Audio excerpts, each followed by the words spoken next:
He continued, I went from very successful businessman to top TV star, ... Look, I'm a very stable genius. Now, if you'll excuse me, it's past my cheeseburger's bedtime. Let's go. If you're going under for surgery, the last thing you want to hear your doctor say is, don't worry, I'm mentally stable and, like, really smart. I think that would qualify as not smart, but genius, ... And a very stable genius at that. Yes. Did you catch Trump's late-night meltdown on Truth Social last night? The ex-president completely lost it after Stephen Colbert's brutal takedown of his English executive order. While most politicians ignore comedians, Trump spent hours posting angry rants calling Colbert failing and unfunny. All because the late-night host pointed out that the man who wants English to be our official language can barely speak it himself. The orange crybaby strikes again. Did you know Stephen Colbert has a special talent for getting under Trump's skin? Let's see how he did it this time. Colbert came out swinging after Trump's State of the Union response, and boy did he hit where it hurts.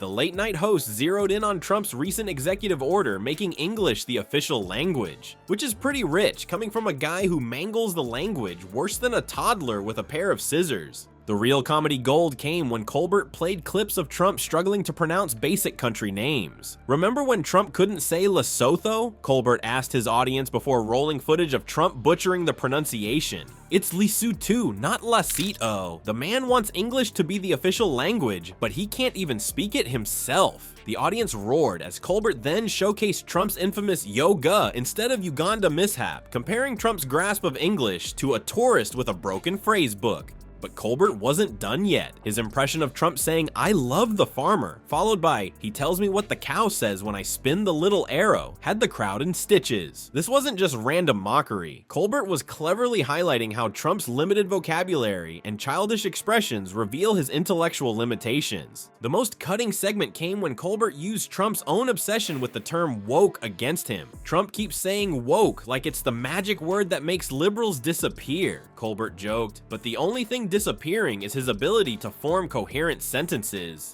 Being like really smart is not the same thing as being really smart, sir.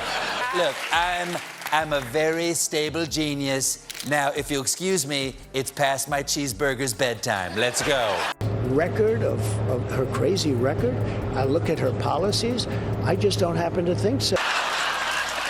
Also, I think it's worth mentioning that people who are mentally stable generally don't announce it. The host then dissected Trump's bizarre shipbuilding rant, where Trump claimed, we're building ships right now, the likes of which nobody has ever seen before, prompting Colbert to ask if Trump was talking about the Navy or a fantasy fleet from Game of Thrones. What makes these jokes so effective is how they target Trump's greatest insecurity, his intelligence. For a man who constantly boasts about being a very stable genius with the best words, having his language skills mocked by a comedian cuts deeper than any policy critique could. Each punchline isn't just funny, it's a needle poking at the balloon of Trump's inflated self-image. The jokes about Trump's English skills hit particularly hard because they expose the contradiction between his nationalist rhetoric and his own struggles with the language he claims to champion. By highlighting this hypocrisy through comedy, Colbert demonstrates why humor remains our most powerful weapon against pompous authority figures. While America was laughing at Colbert's takedown, the orange man with the nuclear-thin skin was having a full-blown tantrum on Truth Social. As the clock ticked past midnight, Trump's fingers frantically jabbed at his phone screen, unleashing a stream of increasingly unhinged posts that tell us more about his fragile ego than any psychologist ever could. The timestamps tell the whole sad story. At 12:14 a.m., when most former presidents would be fast asleep or reading a book, Trump was rage posting about a comedy show. By 1:30 a.m., he had worked himself into such a frenzy that his posts were practically dripping with digital tears. Nothing says, I'm totally not bothered, like staying up all night yelling about a TV host. Trump's meltdown specifically targeted Colbert's jokes about his executive order making English the official language.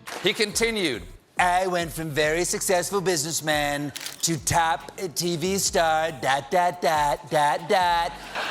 Tootsie Rolls are like chocolate if chocolate was made of brown wax and disappointment. President of the United States, The irony apparently completely lost on him. In a series of posts riddled with his own spelling and grammar mistakes, Trump tried desperately to defend his language skills. Imagine complaining about someone making fun of your English while making 3 typos in the same sentence. It's like showing up to a spelling bee with alphabet soup spilled all over your shirt. The former president bizarrely claimed that Colbert was desperate for ratings and failing compared to other late-night hosts, a claim that exists in the same alternative universe where Trump won the 2020 election. The reality is that Colbert consistently dominates late-night ratings, but facts have never been Trump's strong suit.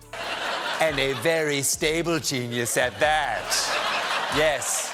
I think that would qualify as not smart, but genius. ... I don't think she's a very bright person. And you know what? Our country needs a very smart person.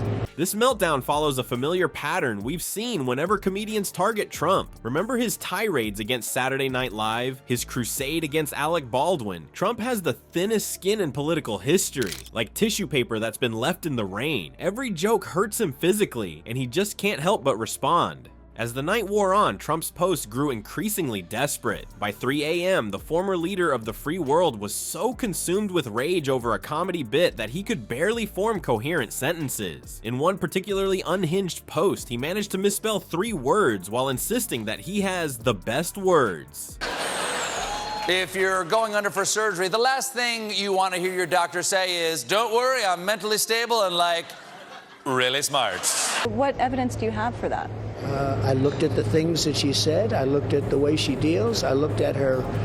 Well, I have to do that. Well, I don't think she's a very bright person. I do feel that. I mean, I think that's right. I think I am a very bright person. This late-night tantrum reveals the one thing that terrifies Trump more than any investigation or political opponent: being laughed at. A man who can brush off criminal charges crumbles completely when faced with a comedian's punchline. Isn't it something when a late-night comedian becomes the biggest threat to an ex-president's ego? What we're seeing here is exactly why authoritarians hate comedians. They strip away the facade of strength these powerful men try so hard to maintain. Stephen Colbert didn't need tanks or troops to trigger Trump's meltdown. He just needed a few well-placed jokes about pronunciation. Comedy works because it reveals the truth in ways that serious criticism can't. When our orange crybaby former president spends his entire night rage posting about a TV host instead of, you know, preparing for his legal troubles or working on policy, it tells us everything. Each angry tweet might as well have been captioned, "Thin-skinned man-child can't handle being laughed at." Remember folks, dictators can survive protests, but they can't survive being ridiculed. When people laugh at you, they're no longer afraid of you, and nothing terrifies Grumpy Trumpy more than that.